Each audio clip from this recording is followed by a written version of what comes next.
And he also makes my posters. He's awesome. He's dorky. I'm pretty sure his parents are related. Get up for Skyler Wilson.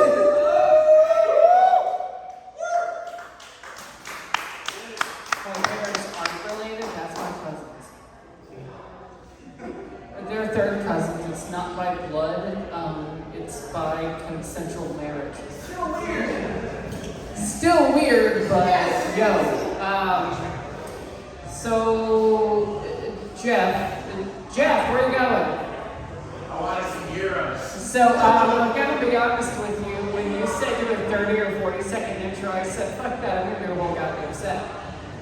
So, I'm going to do a whole set about myself. Yeah. Oh, okay. Yeah. So, my name is Skyler, and here's what I do for work. I work for a call center, taking calls for a bank.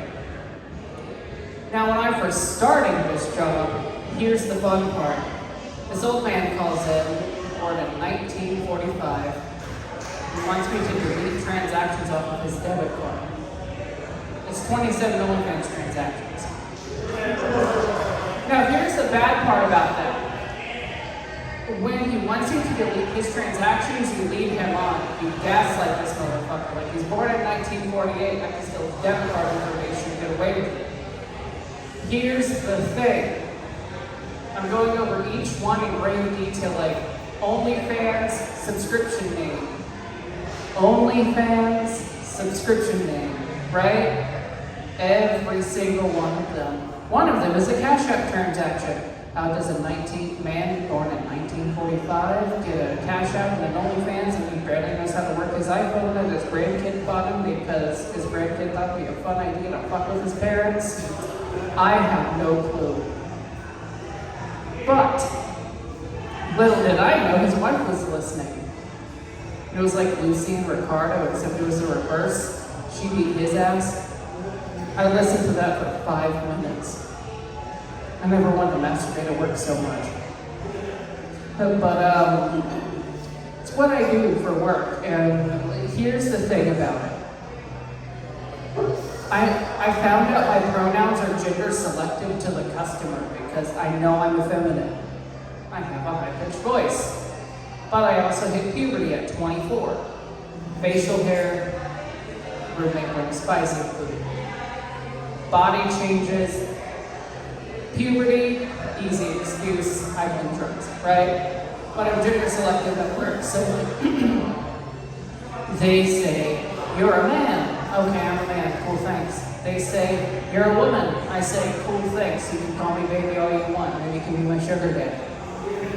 It's real nice, but here's the bad thing about that. I do comedy about just as much as I work anymore, and I'm the token gay guy of our comedian group.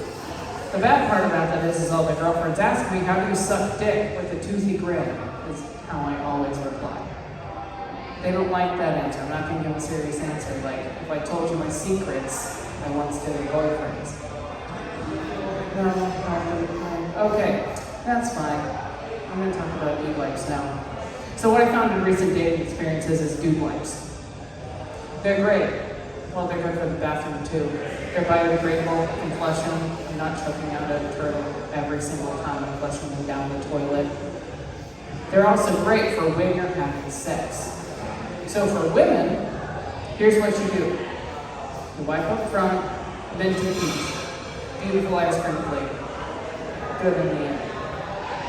Men, just like bubble gum, make a fresh press right after they're done eating my asshole.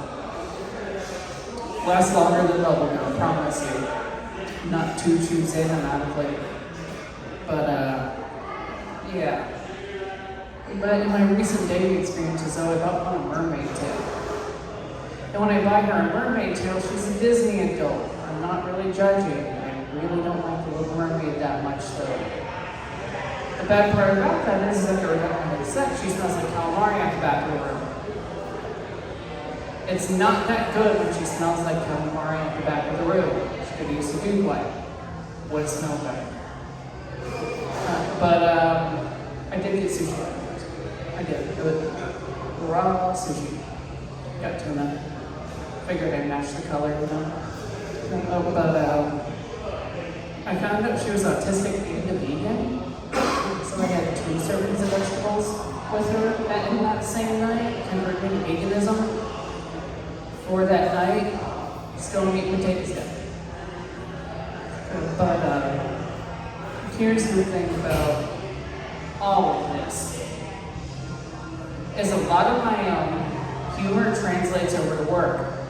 I just find a way to say all these jokes in a manner that old men can still laugh and be racist at the end of it. Hey, look, if you're born in 1948, I'm not going to question you on what you say. I'm just going to say, yes, sir, here's your $100,000 you've saved up for 20 years. Be my sugar daddy, please. They all think I'm a female, it's fine. Gender selective, you know. I make the same sex sounds I do smoking a blunt when I'm having sex. Am I sucking a dick? Okay. Am I eating a woman out? Fine. Am I smoking a blunt? Same sound, every time. Yeah, but I did have racism in my family at one point. Here's how. So it's in high school. I'm outed for the second time forcefully by my dad. And my grandpa is giving my friend a ride home. She is a black female. We get her to her place, we drop her off, she gets in, we're about 5 miles down the road, and he says, "You should have black babies." I got him to settle on Mexican training. It was a good settle, good debate. We hashed it out for about 30 minutes, he didn't tell anyone. But, I'm colorblind too. Here's the bad thing about that, is I don't see color most of the time. I see reds maybe, if someone's bleeding. It's kind of like Sin City. But the higher I get, the more colors I see. The brighter they get. It's kind of like being at a rave, except I'm not horny, I'm just depressed. And that's fine. But the thing about all of this is about me is I just do this for fun. And when you do something like this for fun and you make a fucked up joke about your family and you realize how much trauma you're working through, right? And you realize how funny your trauma is. So, moral of the story is talk about your trauma. Yeah, well, I'm gonna end on this. What hits the floor first? The feather or the emo kid? The feather, the rope stops him.